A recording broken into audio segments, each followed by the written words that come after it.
Moonchasers, written by Ed Gorman, narrated by Scott MacDonald. There are men who can lust with parts of themselves.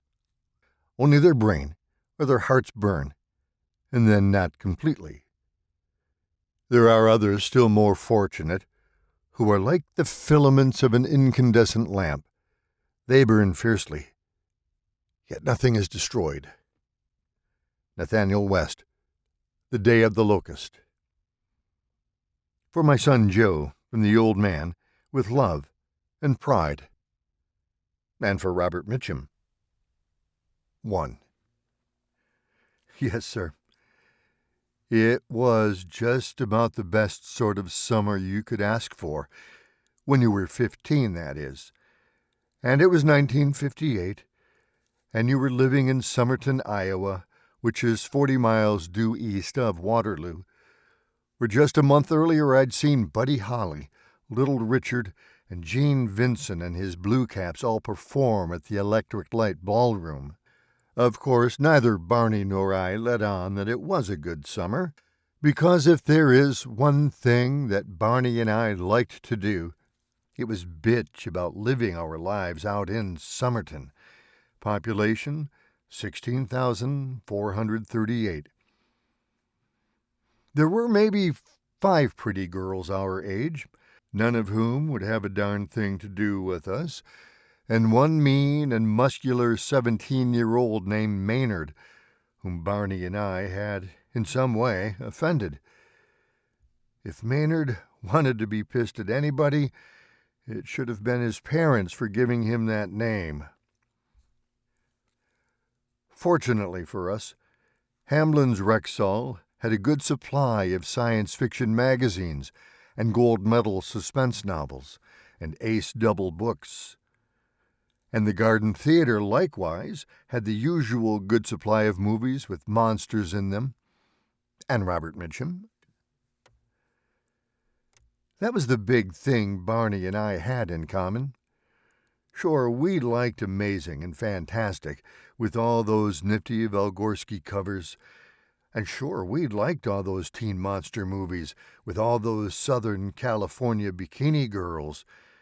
And sure, we thought that Marlon Brando and Montgomery Clift and the late James Dean were really cool. But the coolest guy of all was Robert Mitchum.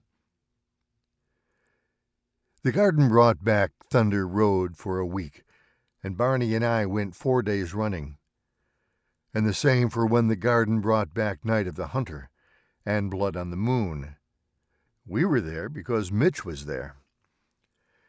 Anyway, that's sort of the picture of how things were in our lives before that hot August night, when Barney and I walked along the railroad tracks out on the east edge of town, smoking on a fresh contraband package of Lucky Strikes, and sipping at 2 ice-dripping 8-cent bottles of Pepsi. We'd pretty much decided that this was going to be the night we broke into the abandoned warehouse and found out just what was in there. According to most of the little kids in Somerton, the warehouse was home to various kinds of spooks. Older kids, who didn't just have driver's ed learner permits like ours, took a different slant. They said that the migrant workers from the next town over snuck their daughters in there at night and ran a whorehouse that put all others to shame. In the moonlight, the railroad track shone silver for a quarter of a mile. The air smelled of hot creosote from the railroad ties that had baked all day in the sun. Between tracks and warehouse was a winding creek, along the dark banks of which you could smell summer mud and hear throaty frogs and see the silhouette of the willow tree bent and weeping. "We're going to get our butts kicked," Barney said, "if they catch us." Of course, that's what Barney said before just about everything we ever did. Everything that was any fun, anyway. But I didn't like to think uncharitable thoughts about Barney, because he had it rough. His father had tried and failed in business several times. The family was pretty poor, and whenever his father quit going to his Alcoholics Anonymous meetings, he always got drunk for 2 or 3 days and beat up Barney's mom pretty bad. A couple of times, somebody had to call the chief of police and have him come over. The warehouse was this big corrugated steel building with loading docks on both the west and east sides. There was a large window on the north end, revealing the shadowy space where the office had been. The window had long ago been smashed out, of course, and most of the exterior warehouse walls bore the chalk scrawlings of various kids. Class of 58, BG plus FH. I love Judy. The kind of stuff, I'm told by my Army corporal and former Eagle Scout brother Gerald, is proof positive of immature minds. So there it sat, like a big monument left behind by some alien species. When the warehouse was first closed down, back in '56, kids of every age trooped out there to smash windows and hurl rocks at the steel walls, which were pretty obliging about making neat sounds when the rocks struck. But then the kids got sort of bored with the place and quit coming.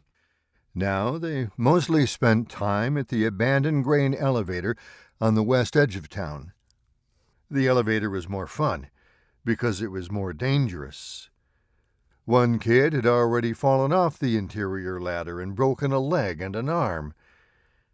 It was only a matter of time till some poor, overenthusiastic kid got killed in there, and so the place had developed a certain dark aura that the warehouse could never match. As we were climbing through the office window, Barney said, "You don't really think there are ghosts and stuff in here, do you?" I just shook my head. Barney just kept moving. We spent the first 10 minutes inside, walking around the front of the place and stepping on crunchy little rat droppings. It was pretty neat, actually.